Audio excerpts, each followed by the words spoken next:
साथियों, राजस्थान के मुख्यमंत्री ने घोषणा की है कि राजस्थान में भी जातीय जनगणना होगा और उसी तर्ज पे जिस पे बिहार में हुआ था।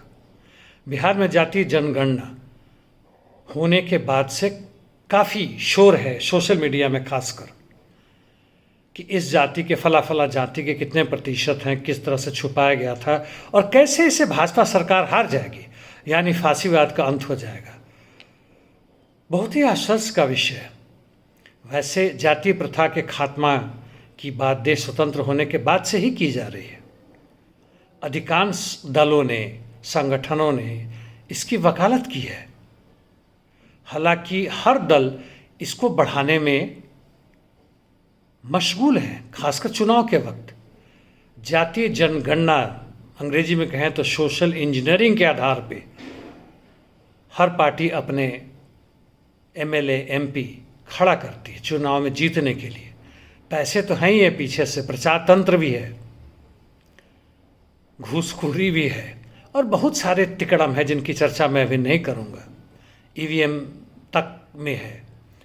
लेकिन जातीय जनगणना और उसके आधार पर रिजर्वेशन की मांग हो रही। जी हाँ, बिहार में कल ही मैंने सुना, खासकर पटना में काफ़ी बड़ी संख्या में लोग सड़कों पे आए थे कि हमारी जाति के इतने प्रतिशत के लोग हैं और केवल इतना ही आरक्षण मिल रहा है, क्यों नहीं आरक्षण बढ़ाया जाए। वह अलग बात है कि जहाँ तक सरकारी नौकरी के बारे में बात है, जहाँ आरक्षण की व्यवस्था है, वह घटता जा रहा है बुरी तरह, खासकर ऊपरी पदों के लिए। वैसे यह भी बात सच्चाई है कि यदि जातीय आधार पर देखें तो न्यायालय में, खासकर सुप्रीम कोर्ट में, उच्चतम न्यायालय में 90% से अधिक ऊपर के जाति के लोग हैं। नीचे आते तक थोड़ा घट जाते, शायद 50-60% ही हो। इसके बावजूद कि उनकी संख्या बहुत कम है। यही हालत प्रशासन, पुलिस और हर जगह है, भरा हुआ है। सत्ता में एक दो जगह या कहीं और आने से, कुछ चंद लोगों के उच्चतम पदों में आने से कुछ अंतर नहीं पड़ता। चाहे वो प्रधानमंत्री हो, राष्ट्रपति हो, मुख्यमंत्री, कोई अंतर नहीं पड़ता है। क्या आपको याद दिलाऊं कि अमेरिका के राष्ट्रपति ओबामा बने, यानी ब्लैक कम्युनिटी से थे। इसके बावजूद भी वहाँ पे अमेरिकी निग्रो शब्द गलत है, माफ़ कीजिएगा, अमेरिकी काले लोगों के खिलाफ जो अत्याचार था, शोषण था, वो बढ़ गया, पूरे विश्व में बढ़ा। हालांकि अमेरिकी साम्राज्यवाद का नंगा चेहरा याद दिखा हमें। तो क्या जातीय गणना, उसके आधार पे आरक्षण कर देने से जातीय प्रथा का खत्मा हो जाएगा?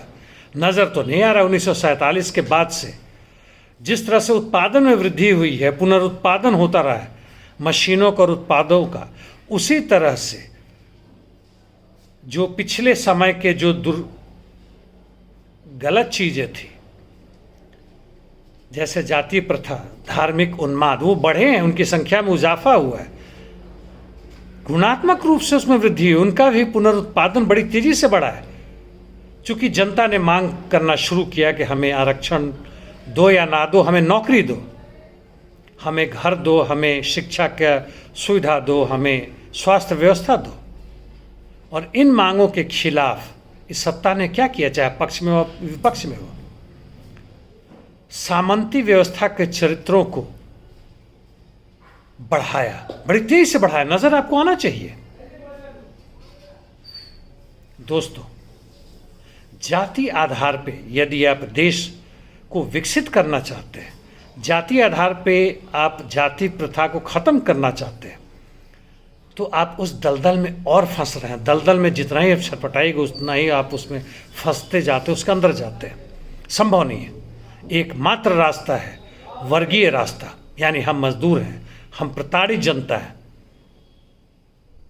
और हमारी सत्ता ही ना ही इन दुर्गुणों को खत्म करेगी, चाहे जाति प्रथा हो, औरतों के ऊपर अत्याचार हो, उनकी घरों से मुक्ति मिले, सबको बराबरी का अधिकार मिले, सबको जबरदस्ती काम दिया जाए, कोई भी निकम्मा बैठ कर ना खाए।